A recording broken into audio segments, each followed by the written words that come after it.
সুনামগঞ্জের হালুয়াঘাট সীমান্ত এলাকায় সেনাবাহিনী ও বর্ডার গার্ড বাংলাদেশের যৌথ অভিযানে প্রায় ৫৫ লাখ টাকার অবৈধ ভারতীয় শাড়ি ও কসমেটিক্স আটক করা হয়েছে।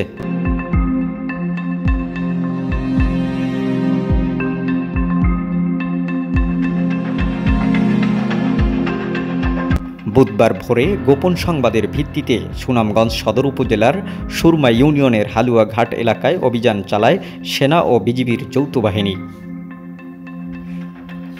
অভিযানে মালিকবিহীন অবস্থায় ৩৩৩ পিস ভারতীয় শাড়ি এবং ১,২৯০ পিস কসমেটিক্স পণ্য আটক করা হয়। অভিযানে নেতৃত্ব দেন শান্তিগঞ্জ আর্মি ক্যাম্পের ক্যাপ্টেন জামিল, সঙ্গে ছিলেন সেনাবাহিনীর আরও ১০ সদস্য এবং ২৮ বর্ডার গার্ড ব্যাটালিয়নের সহকারী পরিচালক মোহাম্মদ রফিকুল ইসলাম, ভারপ্রাপ্ত কোয়ার্টার মাস্টার সহ আরও ১৪ জন বিজিবি সদস্য।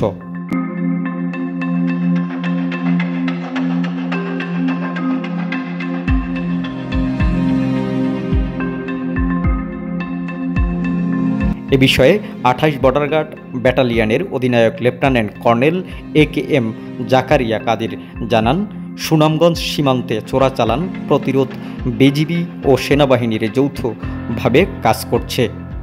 ৯০ কিলোমিটার সীমান্ত জুড়ে ১৯টি বিওপির সদস্যরা স্থলপথ ও নৌপথে গোয়েন্দা তৎপরতা অব্যাহত রেখেছেন।